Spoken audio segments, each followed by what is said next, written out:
Hey, welcome back. Lithium and lithium stocks are now crashing after an unprecedented boom, but with a potential recovery in demand, there might be some opportunities. A quick intro before we get into the companies. This is today a key element in batteries and especially electric vehicles. You probably know that the demand for EVs has been affected lately by issues in China, the US and Europe, so lithium prices also crashed. To this add tariffs even before Trump, and you can see quite a few deterrents that can explain the current environment. However, with commodity companies which are cyclical, the downside when nobody wants to touch them, we see mines closing, production cuts, cost savings and so on, can statistically be a very good time to get in. A recovery is not guaranteed, but at the current prices, a huge chunk of the production is not profitable, as you are about to see. That, combined with growth in demand even below expectations, which would still be huge, can have very good effects on the price. Now, starting this year, China plans a major policy change into something similar to what they had during the financial crisis. Rate cuts directly stimulating the market, tax incentives and a bunch of methods meant to stimulate the consumer and the demand. I talk more about this in the Alibaba stock analysis, so check it out if you're interested. As I'm sure you know, China is the leader in EVs and anything happening there will have a significant impact on the price of lithium. To get an idea, in 2022 China accounted for 97% of Australia's lithium exports, and that's a top player in the market, so quite a bit. And China isn't the only country doing this right now. Pretty much everyone is at a stage in the economic cycle where you see rate cuts and other ways to stimulate the economy. So we have some historically relatively low prices in lithium in the wake of a potential recovery in demand, which can be amazing for the commodity and especially lithium companies. So let's look into them. If you want to support the channel and see for when I buy any of this or anything, check out the Patreon link below. To begin with SQM, this is the #1 lithium producer on the planet with global operations but predominantly in Chile, China and Australia. They made a bunch of purchases and developed a lot recently thanks to the boom in lithium prices, making them among the very few companies that actually stuck to their plan. But like the rest of the lithium market, now might be the time for issues. As you can expect, we see a drop in revenue, EBITDA, profit and everything, which is completely normal in this environment. Being low cost and diversified, they can make a ton of money during the good times and make a bit even today. During a normal upside, they can probably make some 2-3 billion depending on the price, assuming a higher production as they plan. Unlike the rest of the market, they are so far one of the very few that aren't looking into cost savings, maybe lowering some production and the normal downside activities. This might be a good indicator of a potential upside because remember, this is a cyclical. I actually take this as a positive because you'll see later in the video, this is not a very sustainable price, which is a very big issue for the supply. Then add a recovery in China, maybe some market optimism, and this can make enough to be at a ratio of like 5, maybe even 3. It probably won't remain at such a level, so there goes a potential multi-bagger again. This one, by the way, is not only the #1 lithium producer on the planet, but also a key player in potash, plant nutrition and other chemicals that are key in many industries. I looked into them in the fertilizer video too, so make sure to check that one out as well. Having a diversified commodity mix is actually a big advantage because, as you can see, in a terrible time for lithium, this company still makes okay money and is able to develop. Financially, we see a very healthy position with the current assets almost covering the total liabilities. You are left with around 5.1 billion in equity on a 10 billion market cap, so these aren't really cheap assets. Still, they can make a lot of money, they are low cost, so it kinda makes sense to overpay for them. But it's true that this is on the higher end of the market and we can definitely find better. The minimum dividend in Chile is 30% of the net income, but the company has a much more generous policy. Based on the financial health, they can pay even all the net income. This is why you see some double-digit dividends in 2022 and 23. So I'd say this is a very rewarding and actually smart policy overall. all.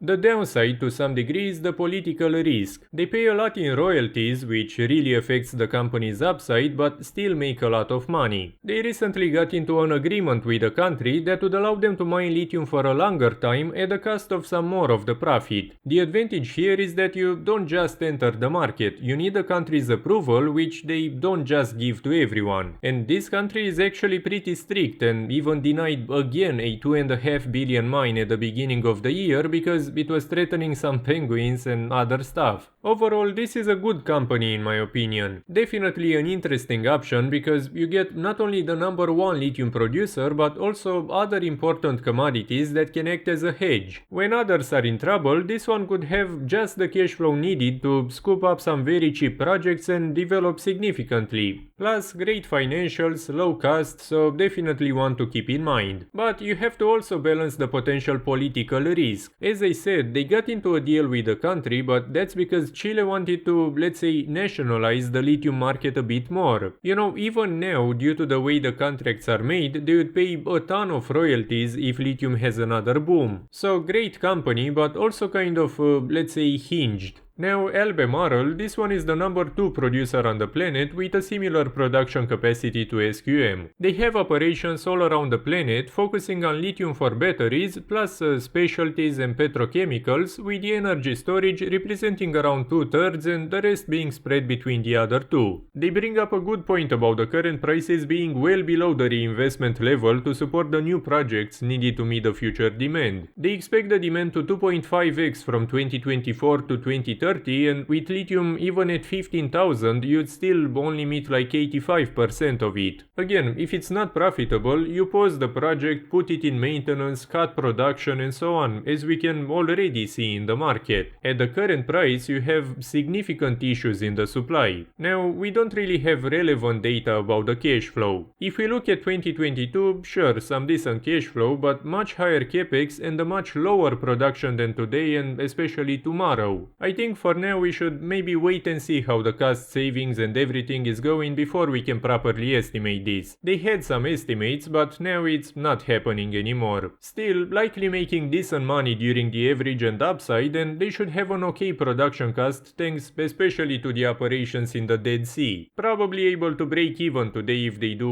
what they currently do. Like any other lithium company, they enjoyed a very good time, but now it's time to cut back on spending and development. We already saw 50% capex reduction, cost savings and even a massive preferred stock offering to prepare for the downside. This would allow them to invest and develop even during the bad times, even if it's less. Doing it now to improve the balance sheet and basically going into bracing for impact mode is likely a good decision. They already are all in on the commodity and would benefit a lot from the upcycle, so there is no reason to risk it. But something to note is that when everyone is cutting investments, lowering production, closing mines and so on, that will have an impact on the supply. At the same time, we might get a recovery in demand. This is normal for the cycle, and together this can be huge for the price of lithium and consequently the lithium companies. Financially, we see a very good position with the current assets almost covering the current liabilities plus the long-term debt. What's interesting about this one is that the equity is at or even below the market cap. Sure, they might do some adjustments, lower the inventory's value and stuff, but still a very interesting price. Getting the number 1 or 2 lithium producer on the planet for basically the net asset value is really not something to ignore. As a note, they did some massive adjustment a year ago, so this equity should actually be pretty close to the real thing. So definitely a strong plus for Albemarle from this point of view. They pay a dividend that's overall pretty meaningless, and I guess that can be considered an issue for such a company. During the good times I generally want to see some huge dividends, but this one hasn't really done it, but maybe they could during a future upside. This one and SQM I think are the sure bet on lithium. Good financials, can make good money and are very likely to be there if lithium has another jump. This is ultimately about the risk and reward you are willing to take. Smaller ones or project developers tend to have a higher level of risk or depend too much on a single project and stuff, but this one is an integrated company with operations everywhere on the planet. With this you can guess pretty well what you can get. It's not an amazing upside, but again, they will likely be there if there is an upside.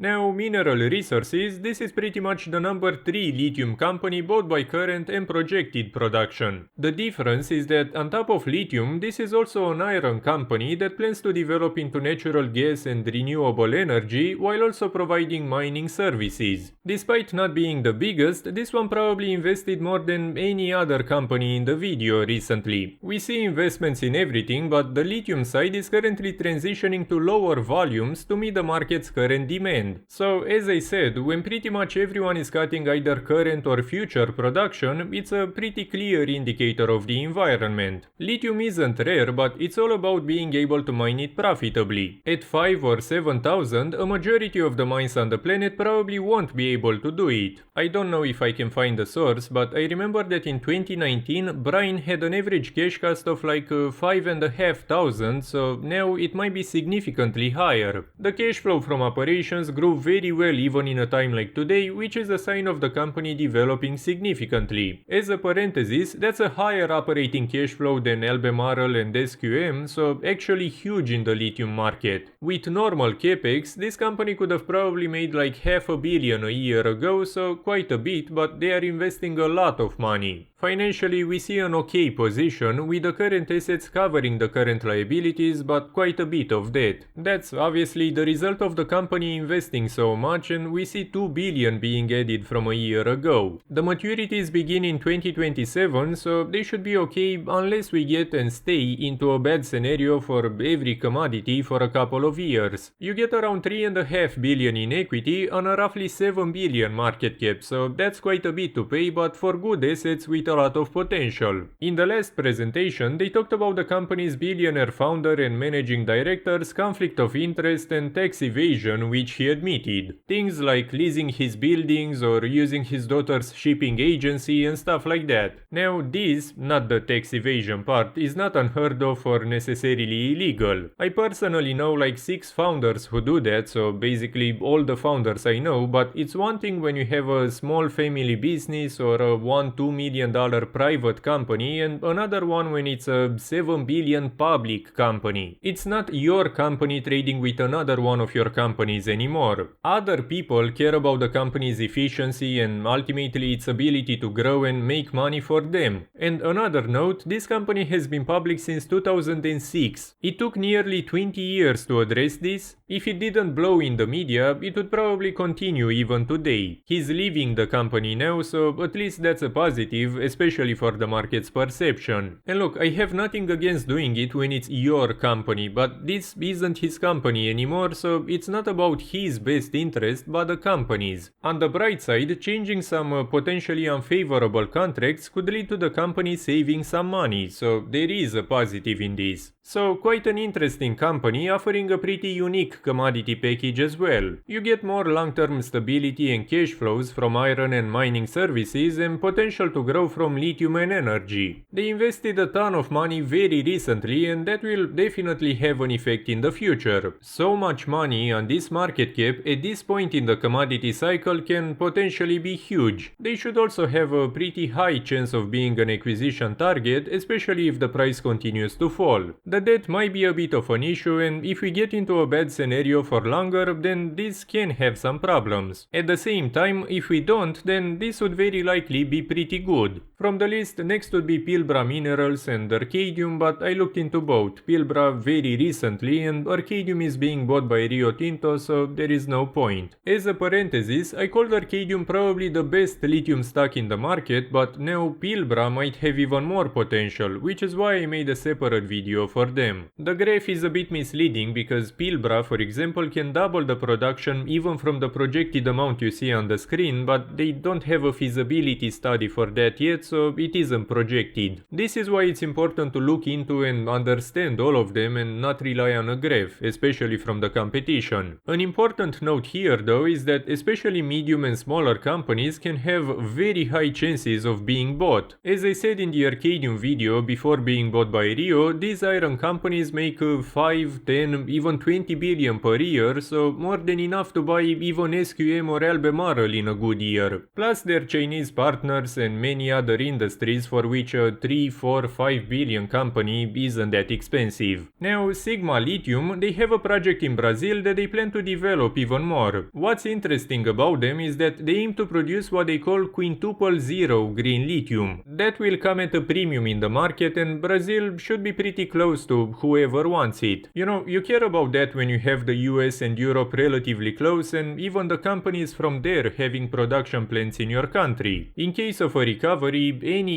EV producer would probably want this, so the company should have a high chance of being an acquisition target. But as you are about to see, there is quite a huge issue that makes me not even sure what to think about this stock. They target and already funded the second phase of the project they operate this year, which will double last year's production. They expect to reach a capacity of 100,000 tons per year by 2026, so basically tripling the production over about 2 years. But that's if they get the funding needed for the other phases. Still, the company had a positive cash flow, which is impressive, and they have access to some very cheap funding in Brazil. They already got some 2.5% fixed interest loan from the state, which is insanely cheap. But new phase, more capex, so we'll definitely have a negative cash flow in the near future. They show the graph that I mentioned, and the point of it is that they are much cheaper than the competition based on the production capacity. 1.3 billion market cap for basically the same capacity as Arcadium's estimated in 2026, which had potential to go much higher, is indeed very cheap. Again, Rio Tinto bought Arcadium for like 7 billion, so even half of that means basically a 3x for Sigma. And don't forget that this is carbon neutral lithium, so the premium and everything could be even higher. However, at the same time, you have to think about what you or a potential buyer would actually buy. Financially, we see a decent position, but there is like 100 million in equity. Arcadium had 7.1 billion, so it's a very different story. The point is, even if they didn't have any debt, who and why would pay even a billion for 200 million worth of property and cash? Sure, it can go up and do very well if lithium goes up, but if the adoption slows even more and the demand is affected, keep in mind that the debt will have to be repaid. The upside is that they have potential to make decent money and there isn't a lot of debt or interest they have to worry about. This one is a very tough one in my opinion. I like the company overall, but the size of the balance sheet really worries me. Sure, they can produce a lot of green lithium and at good prices, but would I pay 1.3 billion for 200 million worth of assets? And if you think about it, there is a reason why they aren't at